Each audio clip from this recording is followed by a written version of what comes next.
आता पाहूयात सुपरफास्ट 50 बातम्या।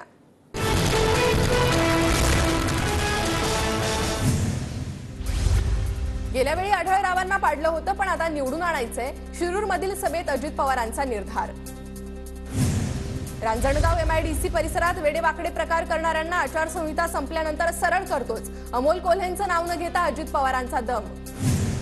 वळसे पाटील शरीराने अजित पवारांसोबत असले तरी मनाने मात्र शरद पवारांसोबत। अमोल कोल्हेंचं वक्तव्य तर वळसे पाटलांची नार्को टेस्ट करू अजित पवारांचं मिश्किल उत्तर।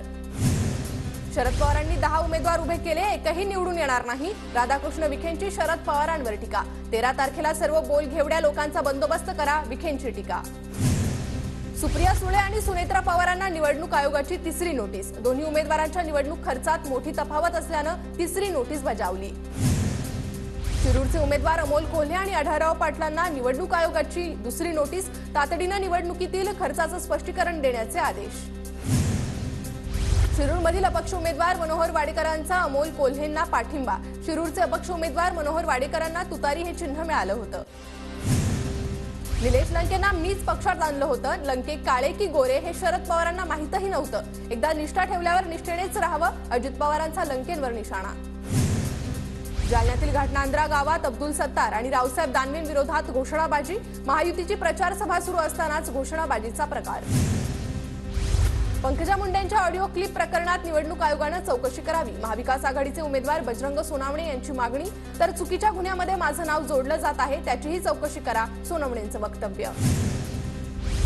मरेन पण कधीही कमळ, हात किंवा धनुष्यबाण चिन्हावर लढणार नाही, महादेव जानकर यांचं मोठं विधान। 2024ला स्वतःच्या पक्षाच्या चिन्हावरच दिल्लीत जाणार, जानकरांकडून विजयाचा विश्वास व्यक्त।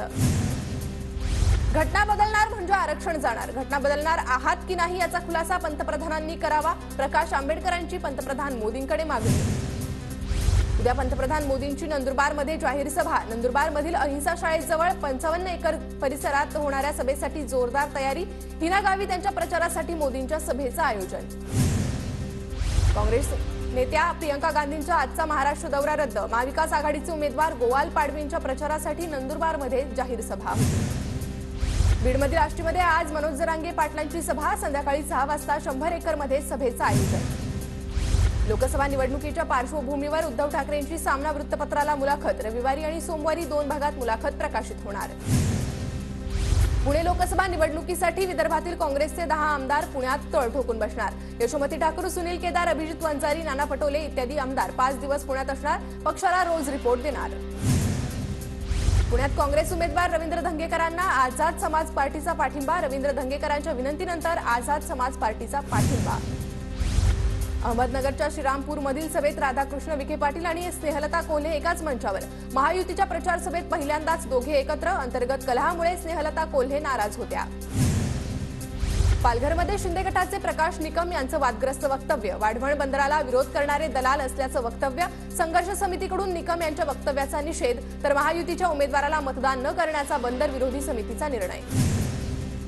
लोकसभेनंतर कधीही स्थानिक स्वराज्य संस्था निवडणुका लागण्याची शक्यता। येवला दौऱ्यावर असलेल्या मंत्री भुजबळांचे सुतोवाच। धुळे लोकसभा मतदारसंघातील निवडणुकीतून 4 जणांची माघार। महायुतीचे सुभाष भामरे आणि महाविकास आघाडीच्या शोभा बच्छाव रिंगणात। लोकसभा निवडणुकीअंतर्गत 18 उमेदवार निवडणुकीत आमने सामने। धुळे शहरात भाजपचे उमेदवार सुभाष भामरेंचा जोरदार प्रचार। संभाजीनगर परिसरात प्रचारासाठी प्रमुख स्थानिक नेत्यांच्या उपस्थितीत कॉर्नर सभा। जळगावच्या अमळनेरमध्ये स्मिता वाघ यांच्या प्रचारासाठी महायुतीचा मेळावा संपन्न। अनिल पाटील, गिरीश महाजन आणि गुलाबराव पाटलांची मेळाव्याला उपस्थिती, तर अमळनेर तालुक्यातील पदाधिकारी कार्यकर्त्यांची देखील मोठ्या संख्येने हजेरी। मुख्यमंत्री शिंदेंनी नाशिकमधील साधू महंत वारकरी संप्रदायातील प्रतिनिधींची भेट घेतली। साधू महंत यांच्यासोबत मुख्यमंत्र्यांची विविध विषयांवर चर्चा। राज्यातील 4 जागांसाठी पदवीधर आणि शिक्षक मतदारसंघाच्या निवडणुका जाहीर। मुंबई, नाशिक आणि कोकण विभागात 10 जूनला मतदान। विद्यमान कार्यकाळ 7 जुलैला संपणार। नामांतराच्या मुद्द्यावरून राज्य सरकारला दिलासा। औरंगाबाद आणि उस्मानाबादच्या नामांतराला विरोध करणाऱ्या याचिका उच्च न्यायालयानं फेटाळल्या। धुळे मतदारसंघात 436 मतदारांचे गृह मतदान पार पडणार। प्रशासनाची तयारी पूर्ण। उद्यापासून 13 मे पर्यंत गृह मतदान होणार। एमपीएससीकडून नागरी सेवा संयुक्त पूर्व परीक्षेची सुधारित तारीख जाहीर। 6 जुलै परीक्षा होणार। 494 पदांसाठी परीक्षा असणार। उन्हाळ्यात साखर कारखान्यांचा शेतकऱ्यांना दिलासा. साखर कारखान्यांकडून शेतकऱ्यांना 97.42% एफआरपी. गणेशोत्सवासाठी कोकण रेल्वे फुल. प्रतीक्षा यादीची मर्यादा संपल्याचे नागरिकांना संदेश. अवघ्या 1 मिनिटात गाड्या संपूर्ण आरक्षित. नागपूर महापालिकेच्या वतीनं खैरीपुरा पुलाजवळील 600 मीटर व्यासाच्या परिसरात वाहिनीच्या कामामुळे पाणी पुरवठा बंद. बस्तरवाडी भागातील जलकुंभावर 12 तासांचा शटडाऊन. अमरावतीतील कवडेश्वर वीटभट्टीवर महसूल विभागाची कारवाई. 20 मे पर्यंत वीटभट्टी खाली करण्याचे महसूल विभागाचे वीटभट्टी मालकांना आदेश. तर कोणतीही नोटीस न देता कारवाई केल्याचा वीटभट्टी मालकांचा आरोप. नाशिक जिल्ह्यात पाणी टंचाईच्या तीव्रतेत वाढ. नाशिकमधील 296 गावांसह 1053 ठिकाणी 326 टँकरद्वारे पाणी पुरवठा. धुळ्याच्या साक्री तालुक्याला काल सायंकाळी पावसाने झोडपलं. वादळी पावसामुळे दिघावे गावातील 8 ते 9 घरांची पडझड, तर काही ठिकाणी घरांचे पत्रे उडून गेल्यानं संसार उघड्यावर. गोंदियात अवकाळी पावसामुळे 277 हेक्टर पिकांचं नुकसान. एकूण 77,76,540 रुपयांची नुकसान भरपाई देण्याची जिल्हा प्रशासनाकडे मागणी. नंदुरबार जिल्ह्यातील अनेक गावांमध्ये पाणी टंचाईची झळ वाढली. जिल्ह्यात अनेक भागात आढळतंय दूषित पाणी. 55 जलस्रोतांमध्ये दूषित पाणी आढळल्यानं नागरिकांचं आरोग्य धोक्यात. चंद्रपूरमधील उमा नदी प्रवाही करण्याचं स्वप्न धुसर. चला जाणूया नदी उपक्रम कागदावरच. नंदुरबार जिल्ह्यात एप्रिल महिन्यात झालेल्या अवकाळी पावसाचा 244 शेतकऱ्यांना फटका. नुकसान झालेल्या शेतकऱ्यांसाठी 48 लाख रुपयांची भरपाईची मागणी. आचारसंहितेमुळे 2 महिने नुकसानीच्या मदतीपासून वंचित राहावं लागणार. नंदुरबार जिल्ह्यात वर्षभरात 81,000 क्विंटल कापसाची विक्री. 58 कोटी रुपयांची कापूस विक्रीतून उलाढाल. मात्र कापसाला योग्य भाव मिळत नसल्यानं शेतकरी अडचणीत. रखरखत्या उन्हात मेळघाटात वॉटर ॲपलची निर्मिती. धामणगावचे शेतकरी रमेश जोशींनी वॉटर ॲपलची लागवड केली. आता मेळघाटात वॉटर ॲपलची चव चाखता येणार.